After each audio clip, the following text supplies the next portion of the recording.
او دا نن چې زمونږ د پښتنو قتلیام وکړو دې خلکو خو په مړ ګیدړ گزار کولی نه شو. او د دې بچي باره کې څه وایې د امن پیره د مور د وینو ډنډ کې لاس چې په جړا خوځوي. سلامونه ملګرو، عادل ارمان یم او راسره ارباز د خپل ډپارټمنټ مخې ته یو. نو بس هسې ناست وو نو داسې به وکړو ارباز چې یو شعر به زه وایم بیا به ته وایې بیا به زه وایم.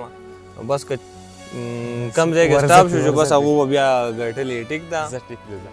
دغه اولنی شعر دی، وایي د هغې رنګ چې تتېدو نو یوه لورې وشوه خپل ټول رنګونه یې دنیا ته یو ځل بیا پرېښودم. او هغه چې زه یې د تور رنګ په وجه پرېښی ومه غرورې خورې شو هغې باندې بنه وکړه. ویلې ما به پرې سیاد شاهي بې وخته مړه کې زما خو داسې شکي رور دی چې توبه وباسه. او د دې جینۍ د ورکولو نه بېغمه کښېنئ په ژبه آوایي خو سترګې په نه خوځوي. ته څه وایې چې زه به نو د حق خبرې نه کړم؟ قسم مې دې په خدای وایم چې ستا غاښونه مات کړم.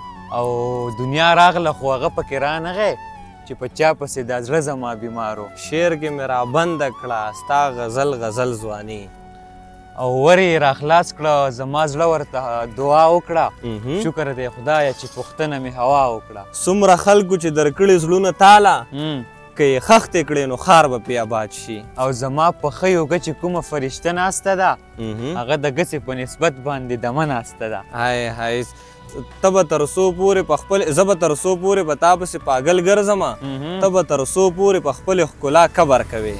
او زه چې څه وایم نو ښه د زړه په غوږو اوره ما څه په نور نه دي سپین کړي په ما ګرانه ویښتو. دا ډېر خلک زما نه هم په دې خبره سوځي چې زه د پښتنو په زړونو راج کوم کاکا. او دا جینۍ به ولې د اسمان په جای قدم نږدي یو چې ښایسته وي بله خور د زورورو وي. ما نه خفه کوو خو بس خدای خفه کوو. زما کردار زما نه یو سړی خفه کوو. او په هغه لیونۍ پسې ګودره جاړه مو رامش شمړه پرېږده مازدیګره جاړه مو.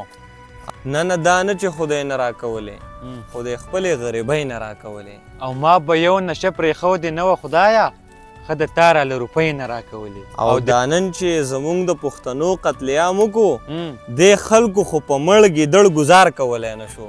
او ځان وریږي په دې نه یم چې کوټه مې ساسي خفه په دې یم چې د یار تصویر نه رنګ لاړ نه شي. خلک شپږ جینکۍ ساتي خوشحال وي زه به ځوقه په یوې پسې خراب یم. او یاران ولې هر څه ګپ ګڼي ازله په 13مې سپارې پسې خراب یم. خلک خبر وو چې څه نه لري تش لاس په راځي زمونږ مور ته په خادیانو کې چاست نه کوو.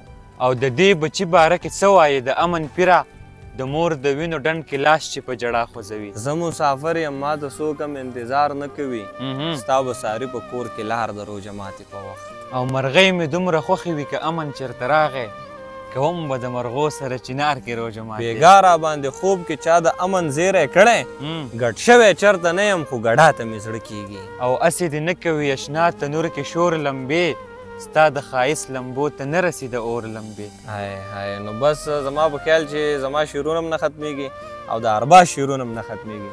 ما ارباز له به دغې شعرونو باندې راکړې اجازت په لوی الله مو سپارم د خدای په امان.